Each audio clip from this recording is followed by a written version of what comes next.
Bueno, pues estamos enhorabuena. El primer día estuvimos enhorabuena porque estuvo Alfonso Jiménez de Cascajares y Mar Sancho de ADE, y hoy estamos enhorabuena porque viene José Llorente. Va a hacer él su presentación, yo no voy a decir quién es. Yo solo quiero recordaros dos cuestiones. La primera cuestión, todos los empresarios que vienen a charlar con nosotros lo hacen desde el más puro altruismo. Es decir, vienen no porque sean amigos de, que también, pero vienen sobre todo porque, bueno, pues es gente que disfruta compartiendo sus experiencias y es gente que disfruta viendo que puede haber potenciales que se suben al carro de generar riqueza y generar empleo, porque yo creo que cualquier empresario, todos los que van a pasar por aquí, os van a decir que lo último en lo que piensan, aunque es lo primero que te viene a la cabeza, que es el dinero, al final cuando te metes manos en la obra y te arremangas, el último que piensas es en el dinero y lo que piensas es en diseñar un proyecto. Y el dinero, como nos dijo ayer Alfonso y como nos comentará hoy José, pues en el caso de Alfonso dijo, lo monté en el 94 y empezó a entrar dinero de forma estable en el año 2001. Es decir, que esto es una carrera de fondo. Bueno, pues vienen de forma altruista. Por no llevarse, no se van a poder llevar ni un regalo de la universidad ni de la facultad porque no tenemos dinero para eso. Y con lo que hemos pagado de matrícula, pues tampoco nos da para mucho más. Si nos lo gastamos encima en copas, como vamos a hacer, pues entonces ya no nos llega. Entonces vienen de forma totalmente altruista. Si sumáramos el dinero o el valor monetario de las horas que van a pasar los empresarios por la calidad de los propios empresarios, probablemente no tendríamos dinero entre los aquí presentes con una matrícula un poquito más abultada para pagarlo. Por lo tanto, vienen a regalar tiempo, que en el fondo, como lo decía un amigo este fin de semana, que es una persona que gestiona el Banco del Tiempo en Salamanca, me decía, es que regalar tiempo es regalar vida. Y, pues en el fondo, pues es verdad. Pues José viene hoy a regalarnos una hora de su vida, porque nos está escuchando, y otra hora de su vida en la que además va a traspasar conocimientos, ¿no? Va a darnos conocimientos, va a dar testimonio de lo que él hace. ¿Y cómo se remunera eso? Pues mira, no hay forma de remunerarlo, porque tenemos la suerte de que tenemos empresarios en la Comunidad de Castilla y León que prestan su tiempo para aparcar la tarea de despacho o de empresa, aparcar los problemas durante 2 horas y venir con gente joven a transmitir su experiencia. Después me decía José, porque José en principio tenía que venir el 18 de marzo, porque yo se lo dije mal. Y dije, José, el 18 de marzo. Y dice, vale, estupendo. Le llamé el viernes y digo, José, no es el 18, es el día 4. Dice, te mato, te mato. Digo, no te preocupes. Y entonces, bueno, pues ha tenido la deferencia de incluso este fin de semana, o sea, a mí, yo estoy seguro, porque cuando te llaman a dar una charla, quieras que no, pues te pasas 3 o 4 horas preparando la charla en casa. Entonces, este fin de semana le ha atracado y ha venido a dar la charla. Y yo estaba muy interesado en que José viniera por lo siguiente, porque estuvimos tomando un café hace 2 o 3 semanas, no creo que haga mucho más tiempo. Y bueno, yo a José le tenía encasillado en una empresa, porque como ha dicho Javier, proceden de familia de empresarios y tienen una empresa pues, asentada, estable, pero en un momento dado José y Javier dicen, oye, que hemos saltado y nos hemos lanzado a nuevas aventuras. Y cuando me contó las aventuras, digo, esto, José, tienes que contarlo a la gente que nos acompaña. Entonces, hoy vamos a tener el testimonio de una persona que procede de una saga familiar empresaria, con una empresa estable, pero que un día dice, familia, voy a abrir la puerta a desarrollar nuevos proyectos. Y hace 5 años, 6 años, pues José y Javier deciden empezar de cero. Lo cual, cuando uno tiene 23 años, pues es sencillo, porque no tiene la carga vital de familia, hijos. Pero claro, cuando con 40 y tantos y con un trabajo estable y además dentro del ámbito de tu propia empresa dices, me monto a montar nuevas aventuras, digo, José, tienes que venir a contarlo. Y es lo que va a hacer. Va a contarnos el proyecto en el que está embarcado y los temas que están trabajando.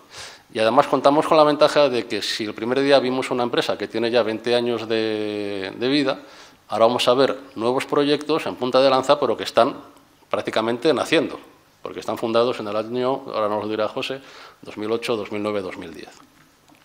acuerdo? No quiero robar ni medio minuto más, porque aquí el protagonista es José. Quería poneros en la pantalla, porque va a hablar de varias empresas, la página web de cada una de ellas, pero es que hoy la tecnología no está con nosotros, no tengo conexión a internet. La tendré, pero no sé engancharme. Entonces, bueno, pues trabajamos sin cañón. José, cuando quieras. La verdad es que no estoy nada preparado para dar charlas delante de tanta gente. Ser empresario y ser emprendedor, la verdad es que te lleva a ocupar todas las horas del día en hacer muchas actividades, pero esta concretamente no es nueva para mí. Disculparme si en algún momento, pues no sé, no sigo bien el hilo o no os lo transmito todo lo bien que me gustaría. Como decía Víctor, efectivamente, tanto Javier y yo venimos de una familia empresaria y hemos vivido pues gran parte de nuestra formación profesional dentro de la empresa familiar. Pero a mí me gustaría y lo he estado pensando este fin de semana, es de dónde verdaderamente nos puede venir el gusanillo de emprender. Y yo, no es verdaderamente de todo el desarrollo empresarial, digamos, que yo he vivido y que he compartido, digamos, con el resto de mi familia.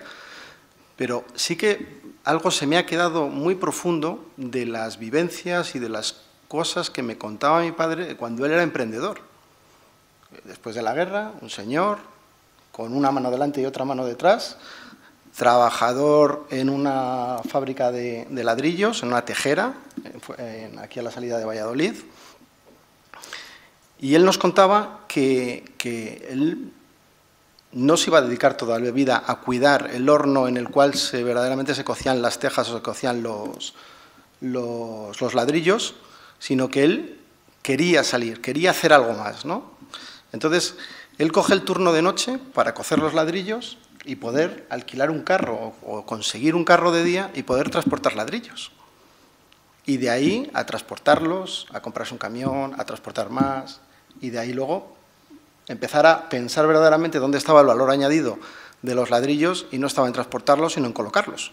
De ahí pasa la construcción, de la construcción pasa, bueno, no os voy a contar, digamos, todas las idas y venidas que ha podido tener la construcción desde los años 50, de los años 60 hasta aquí, pero hay momentos en los que el tema de la edificación estaba bien y otros años en los que no estaba tan bien, con lo cual se pasa a la obra pública.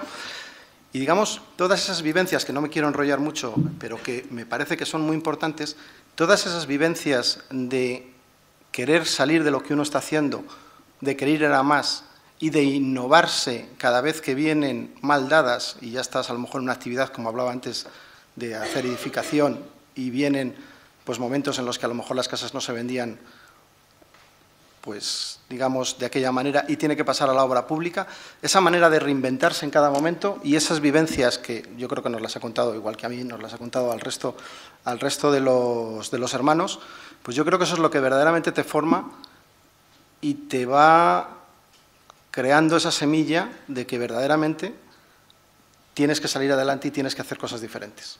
Entonces, como bien decías antes, nosotros estábamos en una empresa de construcción, muy innovadora también, porque luego comentaré algunos detalles. Y en un momento dado lo que vemos es que eso estaba muy bien, pero que necesitábamos hacer otras actividades.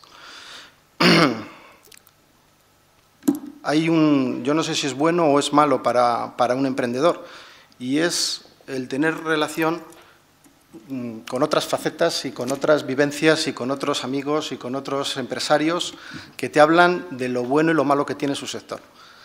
Empiezas a comentar con ellos, a entenderles, a ver posibilidades, a ver cosas, y cuando te quieres dar cuenta dices, bueno, si es que hay más mundo además de lo que yo hago. Es que verdaderamente el mundo está ahí, y hay mil cosas que poder atacar. En el año 99, ya hace 12 años, Javier y yo formalizamos una empresa que se llamaba Gestión 99. Y la verdad es que lo que menos le pusimos fue mucha imaginación en el nombre, porque fue el año que nació y la verdad es que ahí se quedó la cosa. Nosotros estábamos desarrollando nuestra labor profesional en la constructora, en temas innovadores, porque unos y otros estábamos haciendo cosas que no era, digamos, la típica actividad de construir. Estábamos desarrollando facetas de medio ambiente o facetas, digamos, de internalización o cosas así, pero teníamos la necesidad verdaderamente de definir un nuevo campo de actuación, salir y hacer cosas. En el año 99 nos planteamos, digamos, un poco esa posibilidad y la verdad es que no lo hemos hecho realidad hasta el año 2006-2007. Quiero decir, es muy difícil cuando verdaderamente estás metido en una empresa familiar el tener tiempo como para verdaderamente poderlo, digamos, no sé cómo decirlo, distraer, digamos, de la actividad principal. Es muy complicado. Es muy complicado porque en una empresa familiar y en una empresa que vosotros la crearéis, porque vosotros crearéis una empresa con el emprendimiento que hagáis, pues os va a llevar mucho más tiempo del que pensáis. Y os la absorbe. Y estáis a gusto y lo hacéis. Pero en algún momento, si verdaderamente lo que, como era el caso nuestro, queríamos hacer otros temas, te tienes que ver desvinculado, te tienes que desvincular de alguna manera. Bueno, por circunstancias de la vida, y yo creo que todo cuenta, yo soy ingeniero técnico de obras públicas, y en el año 2005,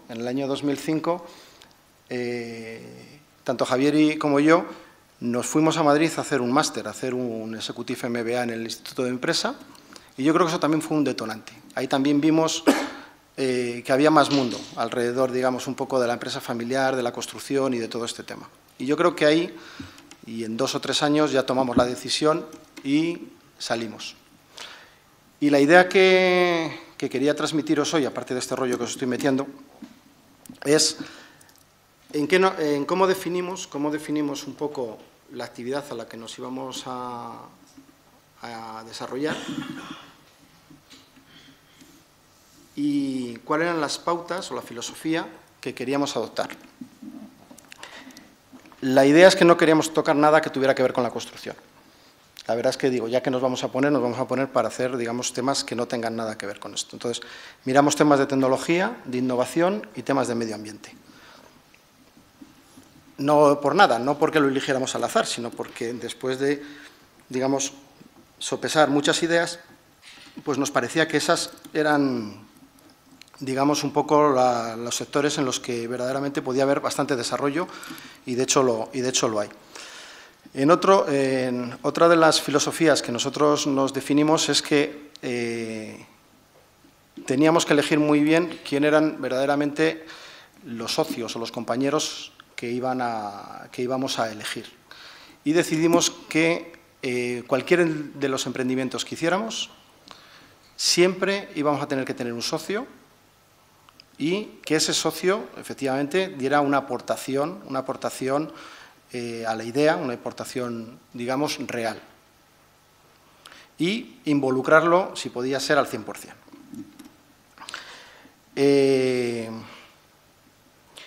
Y otra de las ideas también que partimos era que intentar que cada proyecto naciera con su propia financiación.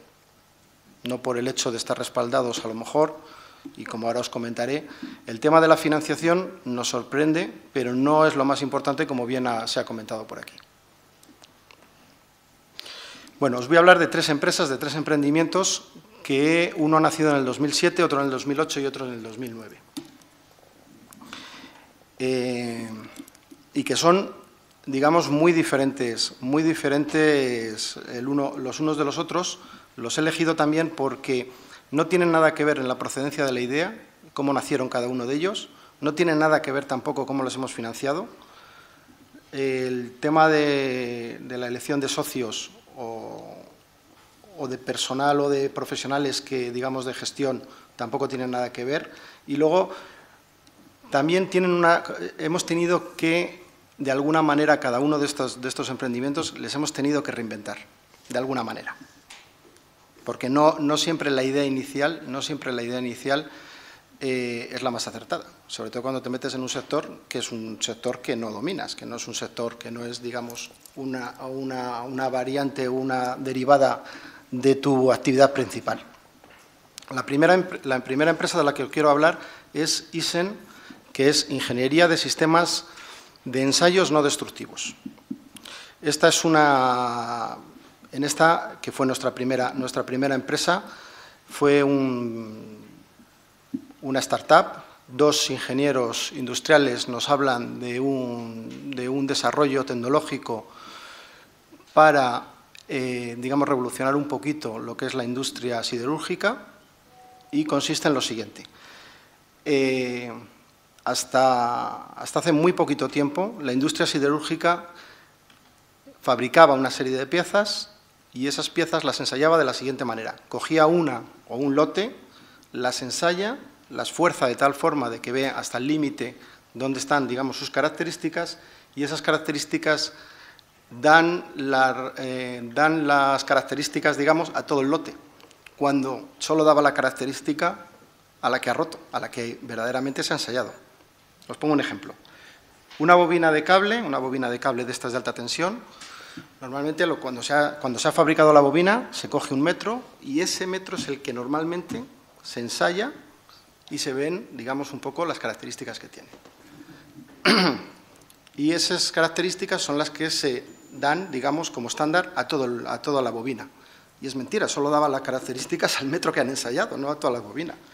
Entonces nosotros hacemos el aparataje que comprueba cada uno de los hilos a la hora, digamos, de hilar, digamos, todo el cable, de tal forma de que no haya ningún poro, rugosidad o cualquier defecto en, digamos, en la elaboración del cable. Lo mismo para un cable, para un tubo, para una soldadura, para cualquier cosa de este tema. Entonces, a través de fuentes de Foucault, a través de microondas, a través de toda esa tecnología está inventada, pero aplicarla verdaderamente al mundo de la siderúrgica.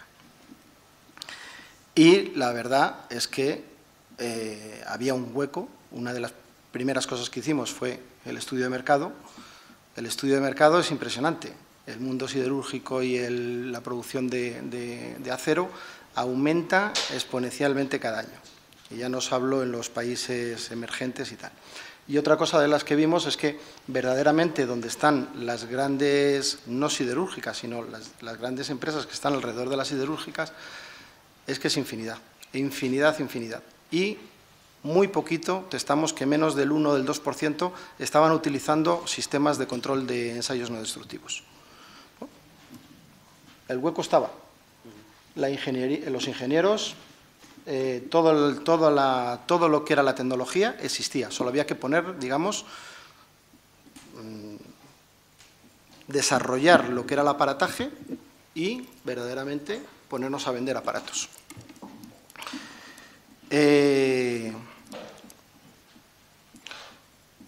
La idea era buena, el estudio de mercado nos pareció espectacular, solo nos faltaba desarrollar la tecnología, porque la tecnología base estaba, pero había que verdaderamente hacer todo el tema de todo el aparataje. Bueno, pues los dos ingenieros lo que buscaban era alguien que verdaderamente les pudiera organizar una empresa, porque ellos dicen, nosotros somos capaces y os aseguramos que vamos a llevar a cabo, digamos, lo que es todo el desarrollo, pero necesitamos a alguien que verdaderamente nos controle y nos vaya, digamos, organizando todo el tema empresarial y todo el tema, digamos, de gestión. Y así lo hicimos. Y lo primero que hicimos fue salir a ver la financiación. Esta empresa nace, pues creo recordar que con 200.000 euros en metálico para un desarrollo de 1 millón, 1,5 millones, que era lo que en principio iba a costar lo que era el desarrollo tecnológico. Y entonces, claro, con 200.000 euros no se podía ni siquiera uno imaginar esto. ¿Y qué es lo que hicimos? Pues nos fuimos verdaderamente a ver qué tipo de subvenciones, créditos y entidades podíamos raspar por ahí a ver qué había. Y conseguimos más de 1.400.000 euros en subvenciones. En subvenciones y en préstamos. Tanto de la Agencia de Desarrollo Local, la ADE, como del CEDETI, y conseguimos hacer el desarrollo durante los 3 primeros años con este dinero. Nos presentamos a un montón de concursos, de iniciativas, fuimos muy activos a la hora verdaderamente de desarrollar lo que era la idea y de materializarla. Conseguimos ser Neotec, que es un distintivo que tiene CEDETI. Para que os hagáis una idea, solamente hay 60 Neotec en España, 12 en Castilla y León, y nosotros fuimos uno de ellos, sin tener el producto terminado. Luego ya con el producto terminado y tal. Y fuimos Empresa Empresaria del Año, que me lo ha recordado antes, en el año 2009 en tecnología. Muy bien, pues ahí parece todo, más o menos, os lo cuento. Esto ha tenido muchas horas de trabajo, muy complicado, ha sido verdaderamente muy costoso. El desarrollo tecnológico se nos fue un poquito en el tiempo, pero lo que verdaderamente nos ha costado y nos está volviendo del revés es el tema comercial. Porque esto, aunque ya lo definimos desde el primer momento que necesitaba mucha gestión empresarial y mucha gestión comercial, no fuimos suficientemente cautos o realistas y empezamos a hacer labor comercial justo cuando terminamos de hacer todo el desarrollo tecnológico, y no contamos con que probablemente entre que tienes una cosa y la pones a vender, pues el periodo de maduración puede ser de varios años, y esos varios años te puede sacar del mercado. Te saca del mercado. Nosotros, una cosa de las que no os habíamos contado es que, claro, cuando hicimos el estudio de mercado, el 90% de nuestro producto iba fuera de España. Entonces, estábamos, no sé muy bien cuál era nuestra reflexión, que el mercado estaba ahí, que cuando llamáramos a la puerta, pues iba a responder. Y no ha respondido para nada, no respondió para nada. Estamos presentes en un montón de países, nos ha costado muchísimo hacer, digamos, toda la labor comercial, pero el gap ese entre que verdaderamente tienes un producto novedoso que funciona, que está demostrado, que lo tienes introducido en la industria, incluso entre países, es complicado vendérselos a los mismos clientes, porque lo quieren ver, lo quieren demostrar, quieren que lo monte un distribuidor de la zona. Es muy complicado, muy complicado, muy complicado. Y la idea es que el periodo hay que tener muy en cuenta que no es bueno, que no solo hay que tener una buena idea, que no solo hay que saber dónde están los clientes, que no solamente tienes que tener calidad en el producto, sino que el estar cerca de los clientes y vender cuesta muchísimo, pero muchísimo, muchísimo. Aunque casi estés solo en el mercado. O sea, no es tan fácil, no es tan fácil. El tener, digamos, el itinerary que hay entre todas las facetas de una empresa, no hay que dar nada por hecho, no hay que dar nada de que eso, cuando llegue, va a ser de esa manera. Porque todo verdaderamente tiene un retraso, tiene un periodo de maduración, y esos periodos de maduración son muy importantes a la hora verdaderamente de hacer un plan de negocio. Bueno, no sé qué tal vamos de tiempo. Os hablo de la segundo emprendimiento, de la segunda empresa. La segunda empresa, que tiene mucho que ver con algo de lo que he comentado antes, se llama Kerkusidi. Kerkusidi es una consultora de I+D. Es una consultora que nace en este caso, nace de una idea, digamos, que nosotros teníamos propia, de una idea que nosotros veíamos de dos situaciones complementarias que no estaban juntas, es una complementariedad perfecta, pero no sé muy bien por qué, pero esas dos necesidades no se juntaban. Y eran dos necesidades, además, importantísimas para los dos, digamos, para los dos actores. Os cuento, y es el tema de las ayudas de las administraciones públicas y de las empresas.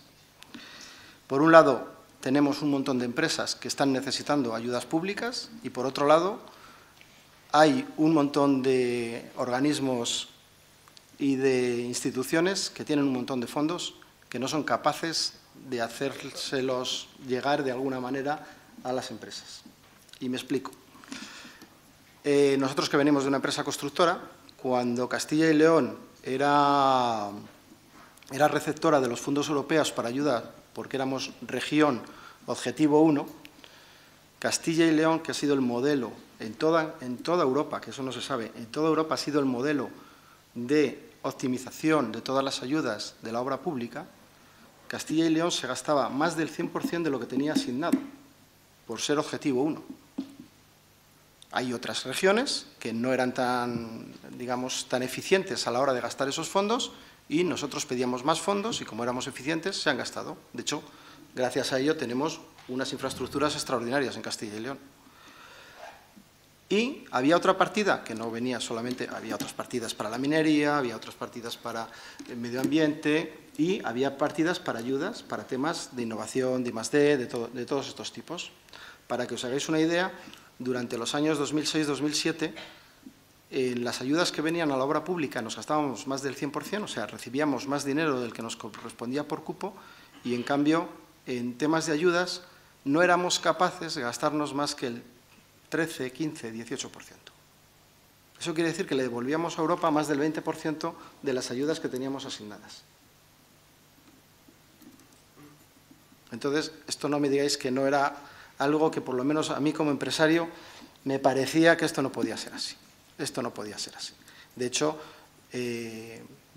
digamos, esto lo hemos detectado a lo largo, digamos, un poco de toda nuestra vida profesional, pero sobre todo en el periodo en el que montamos ISEN, que obtuvimos muchas ayudas y vimos que las ayudas, si tenías una buena idea y la idea era suficientemente sólida y consecuente, pues ellos se podían montar. Entonces, por un lado, yo hablaba con las empresas, con los empresarios, y yo decía, pero bueno, ¿por qué no solicitáis? ¿Por qué no hay ese acercamiento a la administración? Y la respuesta era muy sencilla, porque verdaderamente el justificar, el pedir y obtener una subvención o un crédito o cualquier cosa con la administración es muy complejo. La verdad es que es muy complejo. Y hay grandes empresas o empresas medianas que tienen un departamento hecho específicamente para ellos y eso sí que verdaderamente funcionaba muy bien. Un ejemplo de ello era la constructora en la que nosotros estábamos y si no, la gente hace mucha pereza para hacer todo este tema y el dinero está ahí, el dinero estaba ahí. Y por otro lado, cuando nos acercábamos a la administración lo que veíamos era que la administración era un poco perezosa en ese sentido. Oye, yo hago publicidad, damos, digamos, charlas, intentamos ir a los foros de empresas, intentamos tal, pero no había esa unión, no terminaba de haber esa unión. Entonces, lo que detectamos es, bueno, pues alguien tendrá que hacer, digamos, de eslabón entre esas dos actividades de tal forma que podamos unirlos. Y entonces empezamos a estudiar un poquito el mercado. Oye, pues este tipo de empresas, las empresas que se dedican, digamos, a hacer el tema de consultoría para empresas, hay muchas. ¿Y por qué no lo hacen? Y entonces lo que vimos es que sí que lo hacían, pero esperaban a que la empresa pidiera de tal forma de que volvíamos otra vez al círculo. Si la empresa digamos, no sabe que hay esas ayudas, si la empresa no la demanda, no va a venir a ti, ni como consultor, ni a la administración a demandar estos. Y entonces, Kerkusidi nace con la idea de ser una consultora, pero una consultora activa, no una consultora en la que está esperando a que el cliente venga, sino que detecta a los clientes y a esos clientes les puede ofrecer o les puede ofertar ¿qué puedo hacer yo por ti para que tú pues desarrolles, digamos, alguna innovación, algún desarrollo o alguna iniciativa en este sentido? Y la idea que nosotros vimos es que una consultora no se puede acercar a una empresa porque el rechazo es absoluto. O sea, tú cuando te vas a una consultora, a una empresa, a ver qué me venden. A ver qué me venden. Y entonces nosotros partimos y nacimos con la idea con la feliz idea de que el modelo digamos, de de introducirnos en las empresas es que solamente cobrábamos a éxito. Solamente cobrábamos a éxito. Entonces, la idea es, solamente cobramos por aquello que verdaderamente la empresa haya tenido un retorno y haya tenido... y la verdad es que nos empezó a ir muy bien, porque las empresas empezaron a escucharnos. Claro, a mí esto no me cuesta nada, tú me analizas, tú me dices cuáles son las ideas que verdaderamente podemos desarrollar, nos acercamos y, oye, pues esto en un primer momento funcionaba. Me he saltado el punto de la financiación de esta empresa. Esta empresa nace, nosotros buscamos, en este sentido teníamos la idea parecía buena, dijimos, pero como no sabemos si nos va a funcionar o no nos va a funcionar, vamos a buscar dos personas que verdaderamente sepan de todo el tinglado de preparar todo lo que son los proyectos y la justificación de todos estos ayudas, digamos, de la administración. Y, como yo digo, esta empresa nació un poco con los ahorros de cada uno. Aportamos un poco los ahorros. O sea, que nació casi con nada. El mismo modelo que comentaba antes Prudencio, que a veces se puede tener una actividad y se puede iniciar una actividad casi desde cero. Lo que costó el alquiler de la oficina, hacer un poquito de papelería y tirarnos al ruedo las personas, los dos socios que tenemos junto a Javier y yo en esta empresa, hacer labor comercial.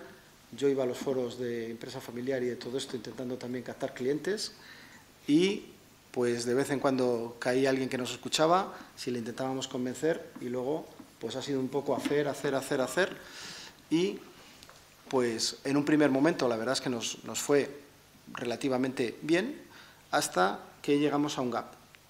Y es que, claro, la crisis llega a todos los lados y llega un momento en el que todas esas subvenciones, todos esos créditos, todo tal, que nosotros conseguíamos que las empresas las obtuvieran y que verdaderamente estuvieran adjudicadas, incluso en algunos casos realizadas y justificadas, pero no se materializaban. Y recordar que nosotros cobrábamos a éxito. Entonces empezamos a tener una cartera de trabajo realizado espectacular. Pero oye, al final no llegábamos a, oye, que aquí hay un problema de caja que no hay. Así que no tenemos más remedio. El problema era por pago de administración. Por pago de administración. Ya sabes tú los retrasos y todo este tema que te voy a contar a ti. Pues entonces, hace un par de años empezamos a detectar que esto podía ser un problema importante. Justo en ese momento estábamos dando el paso de en lugar de ir a los entes regionales, pasar, digamos, a entes, digamos, un poco nacionales y sobre todo europeos. Abrimos, en ese momento ya empezamos a tener contacto con Bruselas y a ir directamente a buscar, digamos, todas estas ayudas, irlas a buscar directamente, digamos, aguas arriba, en principio asegurando el cobro y luego porque los proyectos que ya empezamos a tocar eran proyectos mucho más grandes y ya empezábamos a tener grupos de empresas, a buscar empresas fuera de España y a hacer, digamos, proyectos ya empezando a ser un poquito más mayores y tal. Cambio de modelo. Cambio de modelo es que había que empezar a cobrar a las empresas por presentar los proyectos. Eran proyectos más grandes, que sí que podía caber de alguna manera, pero estos proyectos también son proyectos que normalmente hay fondos, los fondos son directamente bastante más automáticos e incluso estos fondos suelen traer anticipos. Quiero decir que una vez que te lo conceden, no hace falta que lo justifiques para que cobres una parte. Entonces eso nos ayudó bastante. Pero fue otra vez otra travesía del desierto. Otra vez había que empezar a convencer a los clientes que ya teníamos. Había que convencerles que nosotros habíamos cambiado el modelo de negocio, que eso no se ve siempre muy bien, y los nuevos clientes, pues había que convencerles que éramos suficientemente válidos como para que se fiaran de nosotros de que íbamos a presentar un proyecto y ese proyecto iba a llegar a buen término. Y bueno, pues lo vamos consiguiendo. Es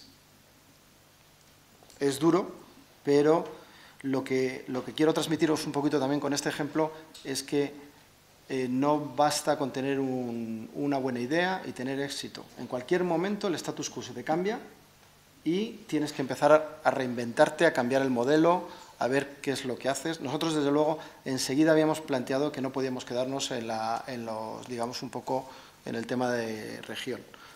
Habíamos dado ya el paso, creo que el segundo año ya dimos el paso a nivel nacional y en el 2010, a finales del 2010, estábamos ya a nivel internacional intentando captar proyectos ya que fueran más interesantes y que fueran a nivel internacional, incluso pedir directamente las ayudas a Europa.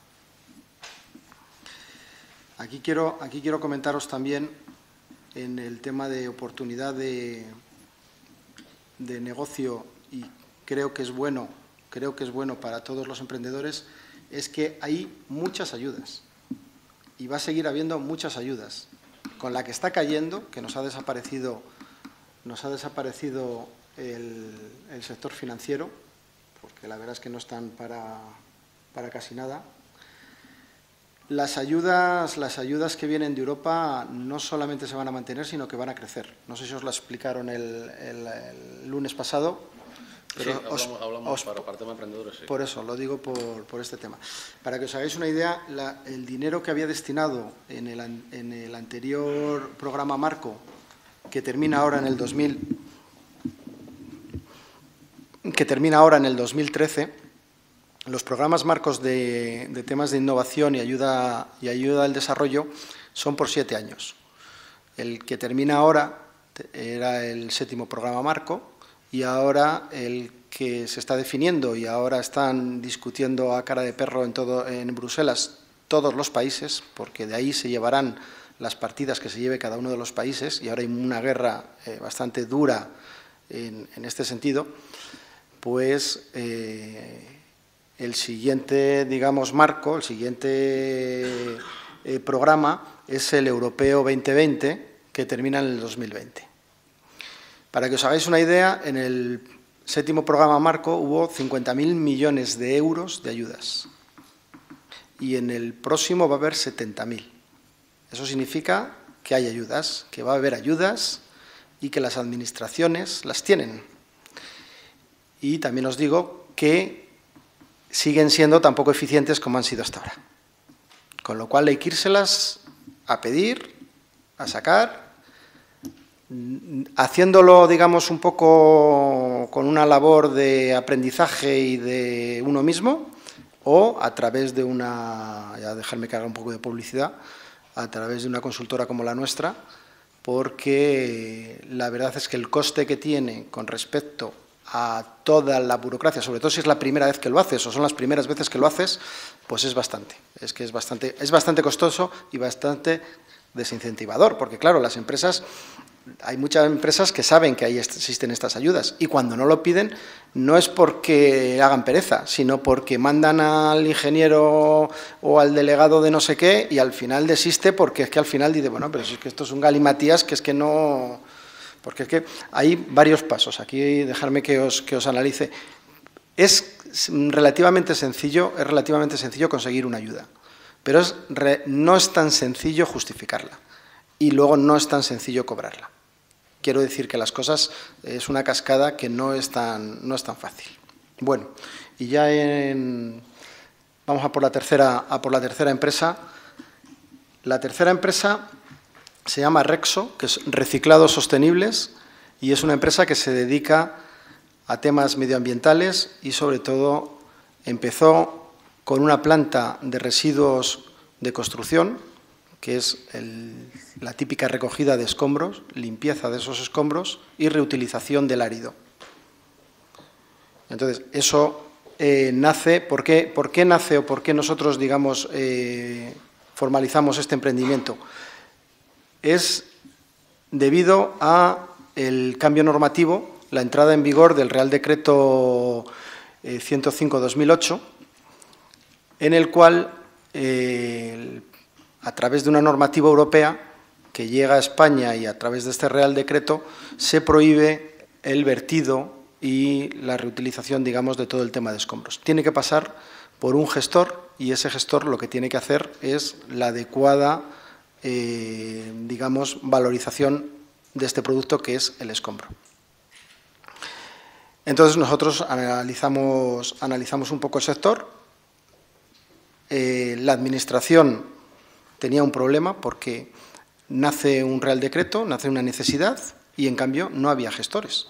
Entonces, la Administración pues animaba bastante a que se pusieran, ya que ya había empezado, en este momento estaba empezando todo el tema de la crisis, pues animaba, digamos, un poco a que se realizaran los proyectos público-privados. Os recuerdo que hace tiempo los proyectos público-privados eran aquellos en los que invertían, de alguna manera, la Administración pública y la Administración privada, y ahora se han convertido se siguen llamando proyectos públicos-privados, pero son aquellos en los que la Administración anima a que digamos, la parte privada ponga los fondos para realizarles, si puede, en muchos casos, la solución de un problema suyo. Pero ahí hay huecos de mercado, ahí hay oportunidades de negocio importantes, y entonces, bueno, nosotros vimos que ahí había una importante y nos metimos. Os hablo del 2008, del 2009. Nosotros, la empresa creo que la inauguramos en el 2009. Pensábamos que la crisis, pues no lo sopesamos. Pensamos que la crisis pues iba a ser, al tema de la construcción, pues oye, que efectivamente que había que tenerla en cuenta y tal. Pero lo que no sopesamos para nada, lo que no sopesamos fue... Hasta luego, Javier.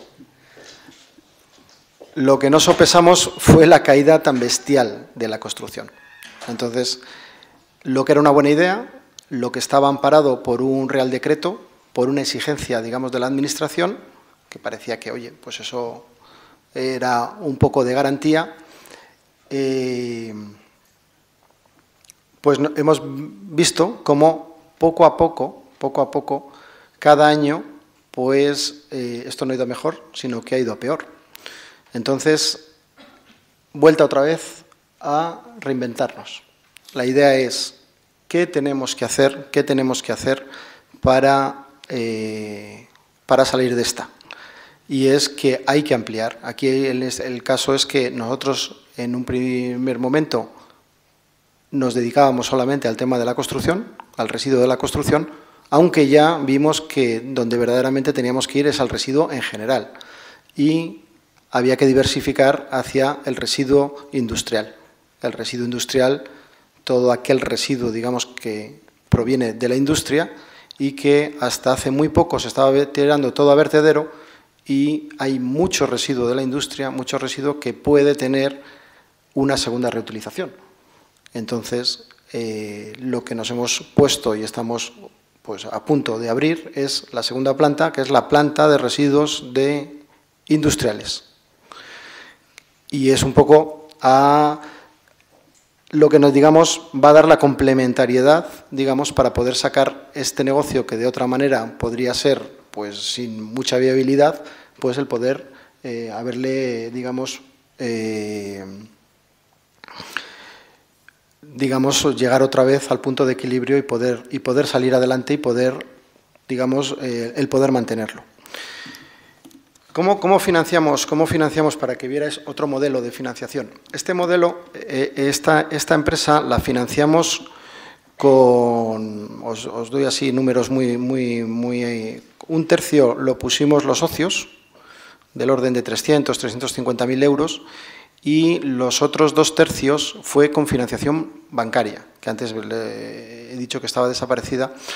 En este caso, el plan de negocio estaba bastante bien realizado, con un estudio de mercado de la propia Junta, que, para que os hagáis una idea, pues daba unos parámetros de que había 1 tonelada por habitante y año.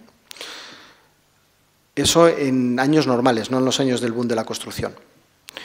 Y, por otro lado, estábamos, digamos, respaldados por el Real Decreto, que era una necesidad que se suponía que la propia Administración iba a perseguir de alguna manera que se llevara a cabo.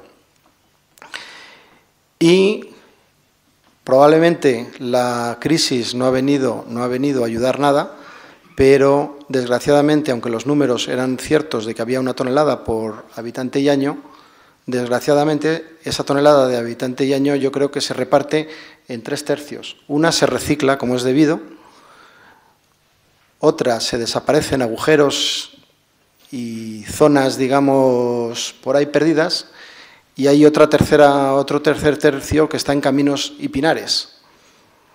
Y no nos habrá pasado desapercibido que muchas veces vamos por ahí y al lado de un camino o al lado de tal, pues hay un camión de escombros ahí tirado de cualquier manera.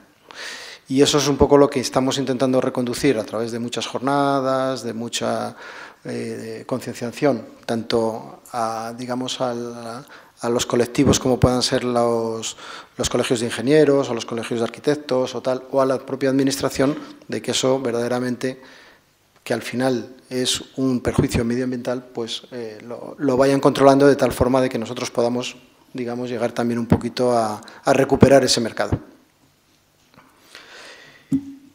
Y esto es un poco el recorrido de las tres empresas. No sé si os he liado mucho al hablaros de 3 empresas diferentes.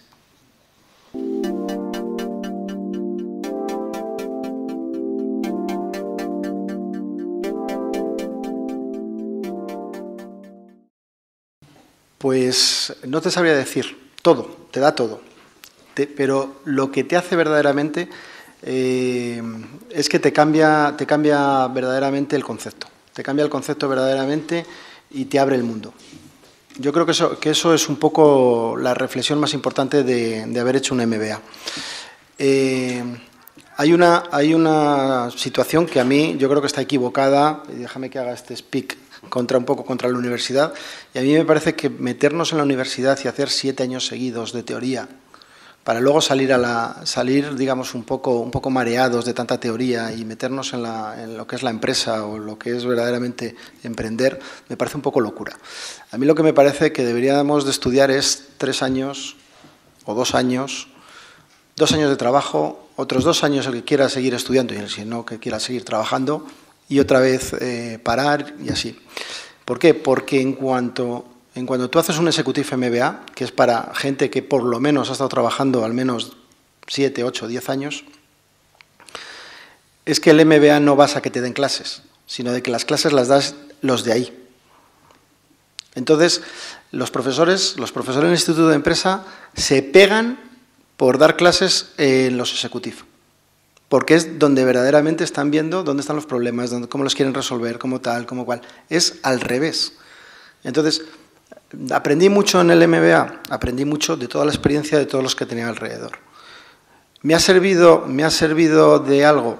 Pues probablemente algo que yo haya puesto en práctica de algo de lo que yo estudié, probablemente no lo he hecho. Pero cada vez que he ido a que alguien haga algo, sea un abogado, sea un consultor, sea tal, he sabido lo que le tenía que pedir, lo que le tenía que exigir y cómo lo tenía que hacer, para que me valiera. No como él hiciera o lo que él me quisiera vender, sino yo quiero que esto me sirva para esto, para esto y para esto. Entonces, en ese sentido, sí. Conocer gente, conoces mucha gente. Pero sobre todo, más que la gente, lo que conoces es lo que hay detrás de ella. Y eso es importantísimo, porque ves muchos campos que antes ni siquiera sabías que existían. Y no te hablo campos de actividades, sino campos de cómo piensa la gente, de cómo responde hacia los problemas. Tú tienes, yo por ejemplo estaba en una constructora con 500 personas, departamentos perfectamente establecidos, formas de actuar muy acordes, digamos, a la última innovación o al último consultor de Okiaku o de Aenor o de tal. Y yo he visto cosas allí hechas, digamos, de una manera, digamos, mucho más libre o mucho más, y que eran tremendamente más resolutivas. Me preguntan muchísimo eso de qué es lo que me he llevado y te llevas el trasfondo, no te llevas verdaderamente lo que en un primer momento vas a o crees que lo vas a llevar.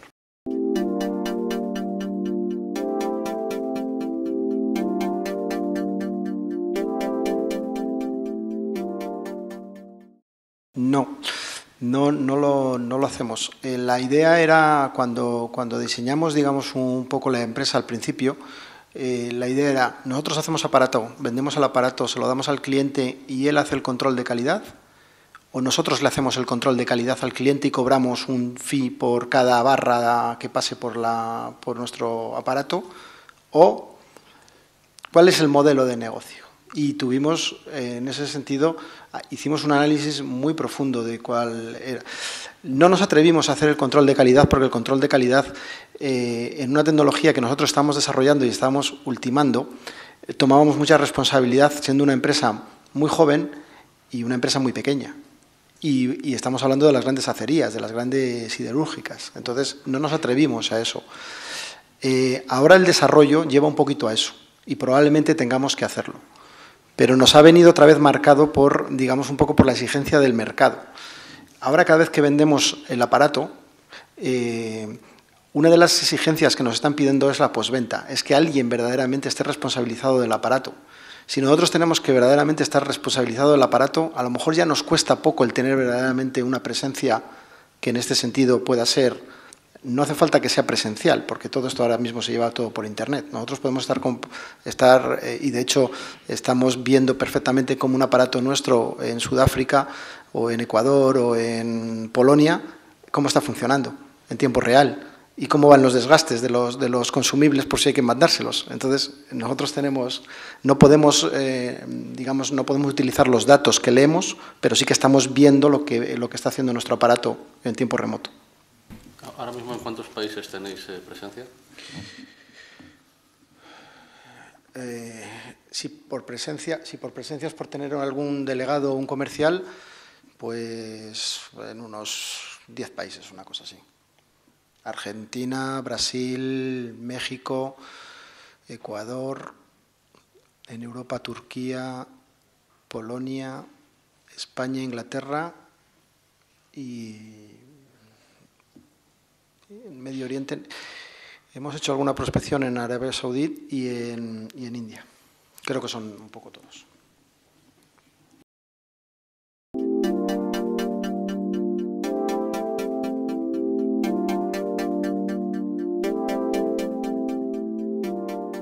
Esto fue en el desarrollo que nosotros tuvimos, Javier y yo, en el año 2009 creamos una empresa para dedicarnos, digamos, a emprender y empezar seriamente a ver qué temas podíamos desarrollar y a estudiar ideas.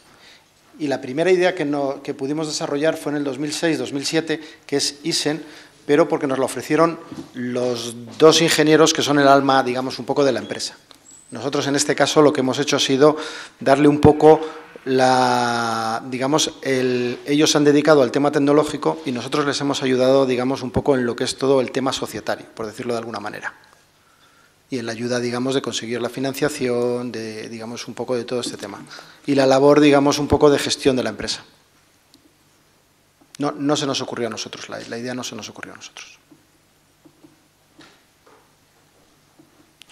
Una de las cosas que sí que os quiero, no sé, antes pasé un poquito por encima de ello, fue el tema de la gente con la que os rodeáis a la hora de hacer un emprendimiento. Es importantísimo la profesionalidad, porque una empresa es un tema multidisciplinar. Y entonces tú puedes verdaderamente estar enamorado de una idea, tenerla muy clara, saber que esta idea es que va a funcionar, es que te enamoras de ella, es que tal. Contrastarlo y rodearos de gente complementaria que os ayude a hacer todas esas labores que o no os apetecen o no vais a saber hacer. Es muy importante ver, ya, una empresa, pero es que una empresa lleva contabilidad, una empresa lleva mucho asesoramiento, una empresa lleva una labor comercial, algunas llevan una labor comercial importante. Entonces, puedes tener la mejor idea del mundo, como yo os comentaba, y podéis tener el cliente localizado, pero si no sois capaz de vender, a lo mejor el kit de la cuestión está en el comercial, no en tener la mejor idea, no en tener el mejor producto. No sirve de nada, ISEN no sirve de nada si no eres capaz de llegar a la India, como nos ha pasado, y no saber con quién es el mapping de la empresa con el que tienes que hablar. Y es diferente en Polonia que en la India. El que decide quién te compra el aparato en Europa suele ser el director de calidad, el director de producción, el mecánico, el maestro mecánico de la línea. Si entra en precio y en la propuesta que ellos tienen de inversión de ese año, te la han comprado. Pero en la India no. En la India no. En la India a lo mejor le tienes que hacer 2 reverencias al director general o al presidente. Y claro, nosotros a lo mejor hemos ido a hecho solo al tema de pues esas cosas que estamos aprendiendo ahora. Es muy complicado. En ese sentido es muy complicado. Vamos con los mismos parámetros aprendidos en un país a otro país. Entonces, lo que estamos viendo es que no vale el mismo comercial en un sitio que en otro.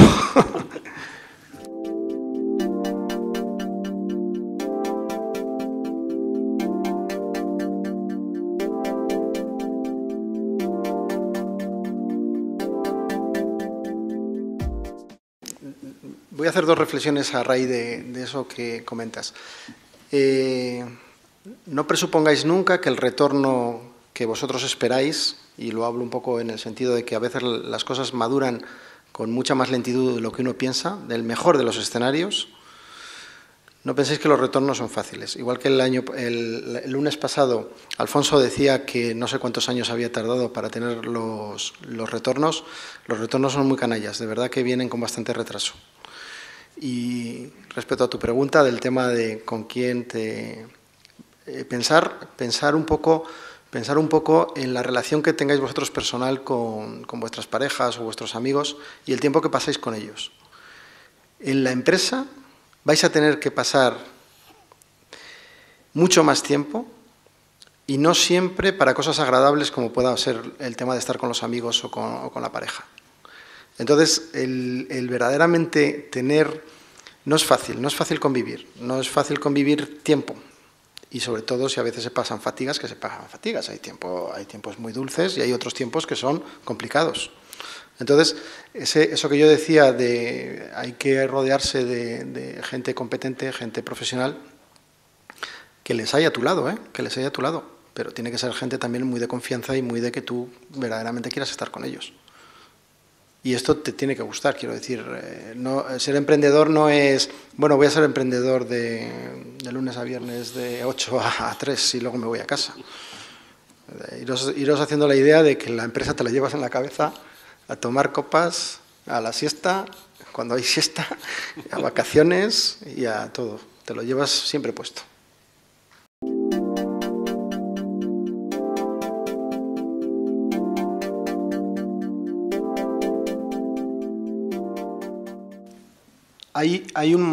Nosotros empezamos a meter máquinas en el mercado y a partir de ese momento las máquinas te requieren consumibles. Y nosotros, digamos, tenemos un flujo más o menos constante, pequeño pero constante, digamos, un poco de recurrente.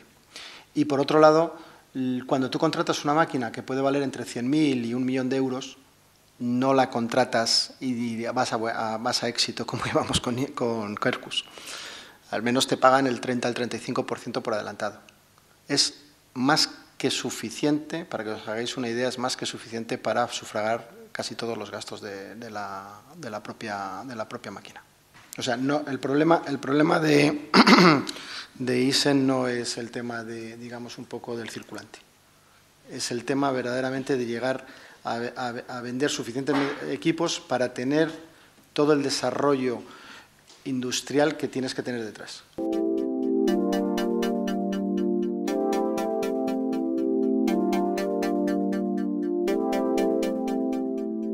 No sirven para nada, estoy de acuerdo. Para que os hagáis una idea, nosotros hemos desarrollado una tecnología que es una tecnología